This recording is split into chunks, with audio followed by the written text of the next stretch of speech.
ජ්‍යොතිෂයට අනුව කෙනෙකුට හදිසි ධනලාභ, ඒ වගේම තමයි ලොතරැයි වාසනාව, සූදුව වගේ දේවල් වලින් ජය ගන්න කේන්ද්‍ර සටහන තුළ මේ කියන ස්ථාන බලවත් වෙන්න ඕනේ. ඉතින් අද අපි බලමු කේන්ද්‍ර සටහන තුලින් වාසනාව නගා කරගන්න පුළුවන් ග්‍රහ සංයෝග මොනවද කියලා.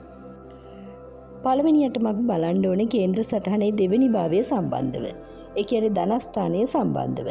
ඊළඟට අපි බලන්න ඕනේ පස්වෙනි භාවය සම්බන්ධව. පෙර පින් තියෙන ස්ථානය තමයි මේ පස්වෙනි භාවය කියලා කියන්නේ. ඒ කියන්නේ ලොතරැයි වගේම ධනලාභ ලැබෙන ස්ථානය. අටවෙනි භාවය කියන්නේ හදිසි ධනලාභ ලැබෙන ස්ථානය. ඒ වගේම තමයි 11 වෙනි භාවය අයස්ථානය. ඒ වගේම තව බලන්න ඕනේ මෙතනදී රාහු ගුරු සිකුරු කියන ග්‍රහයන්ගේ ස්වභාවය. මේ වෙලාවේදී ධනලාභ ලබා ගන්න ප්‍රධාන මෙහෙයක් ඉටු කරන ග්‍රහය තුන් දෙනෙක් තමයි රාහු ගුරු සිකුරු කියන ග්‍රහයන් තිදෙනා. අපි බලමු මේෂ ලග්න හිමියන්ට මේ වගේ ධන යෝග තියෙනවද කියලා. හැමෝම කැමති ලොතරැයි දිනුමක් ඇදීම සම්බන්ධව නිසා ඔන්න ලොතරැයි දිනුමක් ඇදෙන විදිහ තමයි අද කතා කරන්න යන්නේ. ඔන්න ඉතින් ඔයාලට මේ ගැන අවබෝධයක් නැත්නම් ඔයාලට පුළුවන් කේන්ද්‍ර සටහන පරීක්ෂාවක් තුලින් නිවැරදිව මේ දේවල් දැනගන්න. ඒ සඳහා WhatsApp message එකක් යොමු කරලා අඩුම මුදලකට කේන්ද්‍ර සටහන පරීක්ෂා කරගන්නත් ඔයාලට අවස්ථාව තියෙනවා. මේෂ ලග්න හිමියන්ට ලග්නාධිපති වෙන්නේ කුජ ග්‍රහයා. ඉතින් මේ වෙලාවේදී කියන්න ඕනේ මේෂ ලග්න හිමියන්ගේ ලග්න භාවයේ ඒ වගේම 10 වෙනි භාවයේ කුජ ග්‍රහයා සුවක්‍රේස්තව උච්ච බලයෙන් සිටීම තුලින් මෙම යෝගයේ යෙදෙනවා. මේකෙන් හදිසි ධනලාභ වගේම නොසිතූ වාසනාවක් ළඟා වෙනවා. ඒ වගේම තමයි සස යෝගය. සෙනසුරු ග්‍රහයා 10 වෙනි භාවයේ මකර රාශියේ බලවත්ව සිටීම තුළ ව්‍යාපාරික හෝ හදිසි ලාභ සලසන පිහිටීමක් වෙනවා. ඒ වගේම තමයි ධන යෝග වගේම ලක්ෂ්මී යෝග ගැන කිව්වොත් මේස ලග්න හිමියන්ගේ දෙවෙනි භාවයේ අධිපති සිකුරු ග්‍රහයා වගේම 11 වෙනි භාවයට අධිපති සෙනසුරු ග්‍රහයා එකිනෙකා දැකීම. ඒ වගේම තමයි පරිවර්තනය වී සිටීම. මේ විදිහට ඉන්නව නම් ඇත්තෙම විශාල ධන යෝගයක් නිර්මාණය වෙනවා. ඉතින් ඒ හරහා ලොතරැයි වාසනාව පවා හිමි වෙන්න පුළුවන්. පරිවර්තන යෝගයක් කියන්නේ දෙවෙනි භාවයට අධිපති ග්‍රහයා 11 වෙනි භාවයේ තැන්පත් වීමත් 11 වෙනි භාවයට අධිපති ග්‍රහයා දෙවෙනි භාවයේ තැන්පත් වීමත්. මේෂ ලග්න හිමියන්ට තියෙන තවත් ධන යෝගයක් තමයි ලග්නාධිපති කුජ ග්‍රහයා වගේම 9 වෙනි භාවයට අධිපති ගුරු ග්‍රහයා සංයෝග වීම. ඔන්න ඉතින් ලග්න භාවයේ 5 වෙනි භාවයේ වගේම 9 වෙනි භාවයේ ඒ කියන්නේ ත්‍රිකෝණ ස්ථානයක මේ ග්‍රහ සංයෝගය තියෙනවා නම් ලක්ෂ්මී යෝගය නිර්මාණය වෙනවා. ඒ හරහා මේ අය මුදල් වලින් කිසිම දාක පරදින්නේ නැති පුද්ගලයන් වෙනවා. ඒ වගේම තමයි ගුරු ග්‍රහයා 5 වෙනි භාවයේ සිටීම. මේස ලග්න හිමියන්ගේ 5 වෙනි කියන්නේ සිංහ රාශිය. ඉතින් ගුරු ග්‍රහයාගේ තැන්පත් වීම හරහා ඒ වගේම තමයි 5 වෙනි දැකීම හරහා ලොතරැයි වගේම සූදු වැනි දේවලින් අනපේක්ෂිත විදියට ජයග්‍රහණ අත්විඳින්න පුළුවන්. ඒ වගේම රාහු ග්‍රහයාගේ බලපෑම හදිසි ධනය සූදු ලොතරැයි වගේ දේවල් වල පිටිපස්සෙන් ඉන්නේ ප්‍රධානම ග්‍රහය වෙන්නේ රාහු ග්‍රහයා.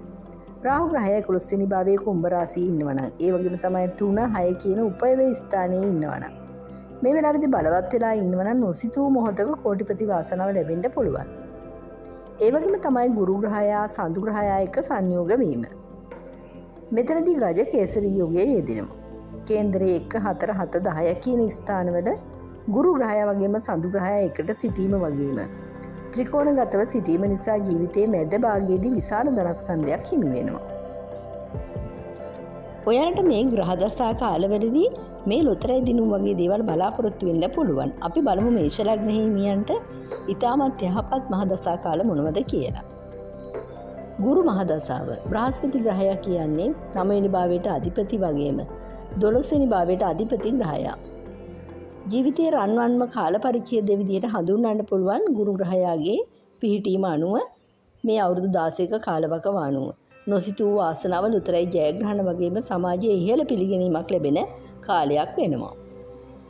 ඒ වගේම කුජ මහ දශාව මේෂ ලග්නයට ලග්නාධිපති ග්‍රහයා වගේම 8 වෙනි භාවයට අධිපති ග්‍රහයා වෙන්නේ කුජ ග්‍රහයා.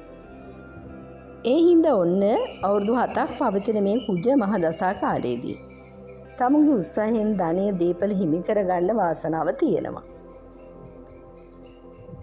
මම මුලින් කිව්ව විදිහට රුචක යෝගයේ යෙදලා තිබුණොත් ඒ වගේම තමයි 8 වෙනි භාවයේ ග්‍රහයෙක් බලවත් වෙලා ඉන්නවනම් ඔන්න ඉතින් හදිසියෙම රහස් ධනයක් ලැබෙන්න ඉඩ තියෙනවා. ඒ කියන්නේ ලොතරැයි දිනුමක් වගේ දෙයක්. ඒ වගේම තමයි රවි ග්‍රහයාගේ මහ දසාව. රවි මහ දසාව අවුරුදු 6ක් කාලයක් තියෙනවා. මේ අවුරුදු 6ක් පවතින රවි මහ දසාව තුළ රවි ග්‍රහයා ලග්න භාවයේ උච්චව වගේම පස්වෙනි භාවයේ සුවක්‍රේස්ව සිටිනවා නම් පෙරපින් බලය මතුවෙනවා. ඒ වගේම හදිසි වාසනාව වගේම රාජ්‍ය මට්ටමේ ලාභ තෑගි වගේ දේවල් ලැබීමේ වැඩි ප්‍රවණතාවයක් තියෙනවා. ඊළඟට මං කියන්න යන්නේ රාහු මහ දසා කාලය තුල. රාහු ග්‍රහයා පාපි ග්‍රහයෙක් කියලා තමයි හැමෝම කියන්නේ. ඒත් ඉතින් හදිසි ධනය සූදු ලොතරැය වගේ ජයග්‍රහණ පිටුපස්සේ ඉන්නේ රාහු ග්‍රහයා. රාහු ග්‍රහයා ප්‍රධානියෙක් වෙනවා. මේෂ ලග්න හිමියන්ගේ කේන්ද්‍ර සටහනේ රාහු ග්‍රහයා 3 වෙනි භාවයේ 6 වෙනි භාවයේ 11 වෙනි භාවයේ වගේ ස්ථානයක බලවත් වෙලා ඉන්නවනම් රාහු මහ දසාව අවුරුදු 19 ලැබුවොත් කිසිසේත්ම බලාපොරොත්තු නොවන ශනික කෝටිපති යෝග උදා වෙනවා. ඒ වගේම ඔයාලා මොන මහ දසාව ගෙව්වත් අන්තර දසාව ගෙවීමත් ඉතාමත් සුබයි. මෙන්න මේ අන්තර දසා සම්බන්ධව දැනුවත් වෙන්න. ගුරු මහ දසාවේ රවි කුජ කියන අන්තර දසාව. ඒ වගේම තමයි කුජ මහ දසාවේ ගුරු සිකුරු කියන අන්තර දසා. රාහු මහ දසාවේ ගුරු සිකුරු කියන අන්තර දසා. ඉතින් මේ අන්තර දසා ගෙවෙනවා නම් ඔයාලට ඉතාමත් සුබයි. ලොතරැයි වාසනාව ලැබෙන්න. ඔන්න ඉතින් මේෂ ලග්න හිමි ඔයාලටත් පුළුවන් ඔයාලයි කේන්ද්‍ර සටහන අතට අරන් බලන්න ගුරු ග්‍රහයා රවි ග්‍රහයා රාහු ග්‍රහයා මේ ග්‍රහය තුන් දෙනාගෙන එක්කෙනෙක් හරි 5 වෙනි භාවයේ 11 වෙනි භාවයේ තැන්පත් වෙලා ඉන්නවද කියලා. ඉතින් මේ විදිහට තැන්පත් වෙලා ඉන්නවනම් මේ ඉන්න ග්‍රහයාගේ මහ දසාවක් හරි අන්තර දසා කාලයක් හරි ගෙවෙනවනම් ඔන්න ඉතින් ලොතරැයිපත් මිලදී ගන්න සිතුවිල්ලක් හිතේ තියෙනවනම් අනිවාර්යයෙන්ම ලොතරැයිපතක් මිලදී ගන්න ඕනේ. මොකද මේ වගේ අවස්ථාවක ලොතරැයිපතකින් ජයග්‍රහණයක් හිමි වෙනවා. ඒ වගේම මේ වගේ පිහිටීම් තියෙන අයට හිමි වෙලා තියෙනවා.